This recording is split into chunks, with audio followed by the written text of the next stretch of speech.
Should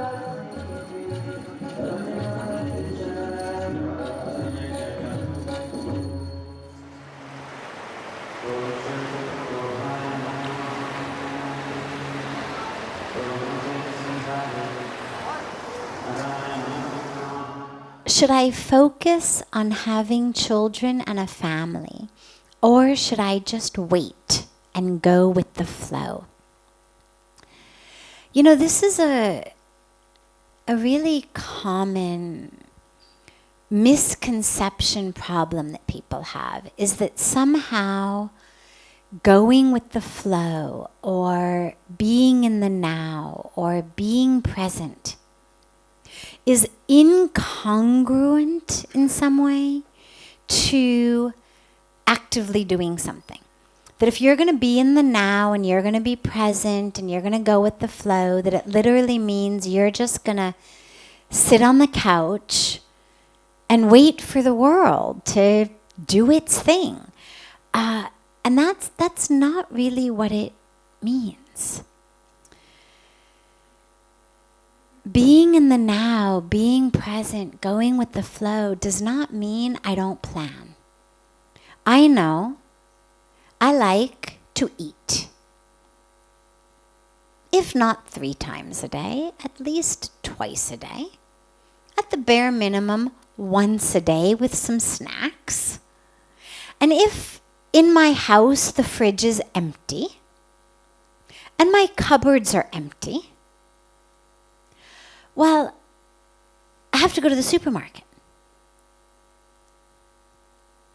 The fridge isn't going to fill itself. The cupboards aren't going to fill themselves. And having faith or being connected to the divine or being in the now or going with the flow doesn't mean that I just kind of sit here and assume that if God wanted me to have food, miraculously upon my doorstep would show up bags of groceries. This is a misunderstanding. It's also, I feel, a very serious disservice being done by this intersection of New Age meets deep ancient philosophy. Because the deep ancient philosophy that tells us, have faith in God, be in the now, meets a new age that is all about pretty much how to make whatever you want, whenever you want, however you want, as much as you want, without actually doing anything. Or with simply, chanting a certain mantra or putting out a certain intention, but with the mantra and with the intention, well, there has to be some action. It's not about I'm going to just sit here and wait for God to deposit food on my doorstep. I've got to get off my rear end, get myself to a grocery store, and buy some food. Or if for whatever reason I can't, I've got to pick up the phone and call a friend and say, hey friend, would you mind? I've got an empty fridge and empty cupboards. I'm really hungry. Here's what's going on in my life due to which I can't go grocery shopping right now. Would you mind picking up some food? That's not incongruent with going with the flow or being in the now. Pujya Swamiji always says, failing to plan is planning to fail. If I know that I want to live a long and healthy life, let's say, well, I need to, on a physical level even, I need to put certain practices into my life. I need to implement certain practices of diet, of exercise, of sleep, of meditation, of pranayama, of whatever it may be. Getting sunshine, breathing clean air. I need to implement things in my life to help get me where I want to go. So with the question, should I focus on a family and children or just go with the flow? Well, if what you want is a family and children, if you just sit on your couch, again, unless the milkman or the mailman or the plumber or the electrician happens to be the person you fall in love with and have a family, you're not going to meet anybody by sitting on your couch and just waiting for it to happen. You've got to take steps. But there's a difference between planning, acting, and not being present. So for example, if I want to eat mangoes in the future, I'm going to plant mango seeds in my garden. I'm not just going to wait for mango seeds from some far-off mango tree to be carried in the wind and land in the right spot in my garden at the right time of year. And if I really want to eat mangoes, I'm going to find myself some mango seeds. I'm going to plant them the right way, at the right time of year, in the right place. I'm going to water them. But what I'm not going to do is stand over them and keep reminding them, remember, you're a mango seed. Come. And I'm not going to rush out every day and drive myself bananas to see whether my mango tree is growing yet. I'm not going to lose sleep every night over, oh my God, what happens if in the night a coyote comes, an animal comes, digs up my seeds. Those of you who have heard my Bill the Cat story know the reference, but otherwise, even if you don't know it, doesn't matter. Animals come, they dig up seeds. What if a storm comes? I'm not going to lose sleep over it. I've planted my seeds. I've done my part. Now I'm going to be here. If I know that on such and such a date I have a flight to catch, well, I'm going to write myself a note. I'm going to put a reminder in my calendar to make sure I make it. The day before my flight, I'm going to make sure to set my alarm so I get up on time, not to miss my flight. Doesn't mean I'm not living in the now. Doesn't mean I'm not being present. I am being present. I'm being present with the fact that there is a flight I have to catch. I'm being present with the fact that I know I'm going to want to eat mangoes. I'm being present with all of that. And so really we have to live in this very beautiful and actually quite simple, if you don't overthink it, intersection of planning, making notes, planting seeds, buying groceries, and then sitting back. When I go to the store and I buy my groceries and I fill my fridge with it, I don't need to think about groceries again. I don't need to worry, oh my God, what happens when they run out again? What am I going to do? Oh my God, now my groceries are at 90%. Now they're at 85%. Oh my God. Did I buy apples? I think I bought apples. I meant to buy apples. Oh my God, now I can't remember. Did I buy apples? So that's what's taking me out of the now. So going back to the question of children and family, I'd say, put that intention out there, if that's what you want. I want a family and children. Okay, well, what that means is, in order to do that, I have to meet somebody who's going to be the right person for me, whether I do it the Indian way, traditional way, and my parents are going to find someone, or my grandparents, or whatever it may be, or I do it the way of I'm going to find somebody.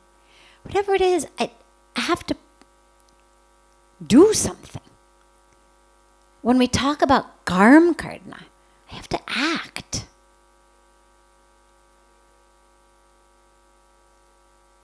And then I stay present. So I don't lose sleep over it. I'm not obsessed with it.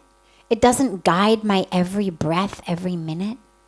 I don't make choices entirely based on, am I going to meet somebody there? I don't run every minute of my life based on where am I going to find the right man or woman who I'm going to be able to meet and have a family with. But I also don't sit on my couch assuming that it's going to come in the mail. And this is whether it's a family and children, whether it's a job, whether it's good health, whatever it is that I'm looking for in the world that's not something that's already in me. Something very specific that I want from outside. A mango in my garden. Whatever it is, I have to plant the seed for it. And so we do. But being in the now means that my mind is in the present. And sometimes that present is used by planning for the future. All of nature does it. Look at squirrels and chipmunks prior to the winter. What are they doing? Collecting, nuts in their cheeks and burying them so they have food to eat in the winter.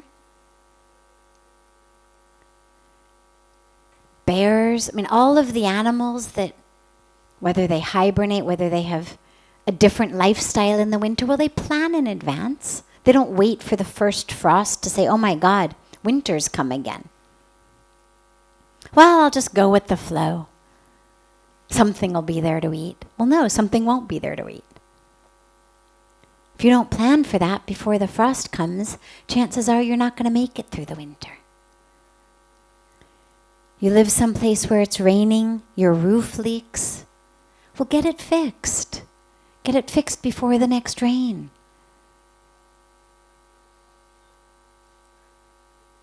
This is action. We are instructed, exhorted to act. There is no teaching, no scripture that I have read or heard spoken that says, thou shalt sit down, do nothing, and wait for the world to serve you. Thou shalt not plan, thou shalt not implement, thou shalt just go with the flow. This is where, as I said, it's the mismatch of the new age with the ancient and how it sort of misunderstands the ancient, of have faith in God, of be in the present. Well, remember, as I said, sometimes the present is utilized in planning for the future. You want to have dinner tonight? Well, I'm going to use the present of my afternoon to shop and cook. If I don't use the present moments of my afternoon to shop and cook or order food, I'm not going to have dinner. Being in the present simply means whatever I am doing, including planting seeds for the future, that I'm present with it. That's all it means. That I'm in the now, that if I'm planting a mango seed so that 5-10 years from now there'll be mangoes in my garden, that while I'm planting it, I'm present with the seed.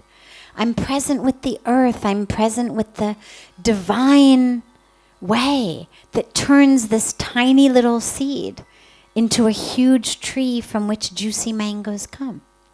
That I'm present with gratitude for those who planted the seeds 5 or 10 years ago so that I could have mangoes today.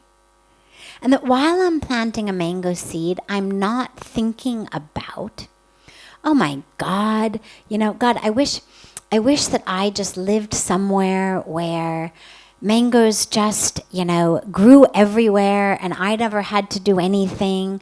And, that guy across the street has already got mangoes on his tree. And why is he so lucky and I'm not lucky, and that's not fair? That's not being in the present. That's not being in the now. I'm planting a seed. Every bit of me planting a seed. I'm cooking dinner.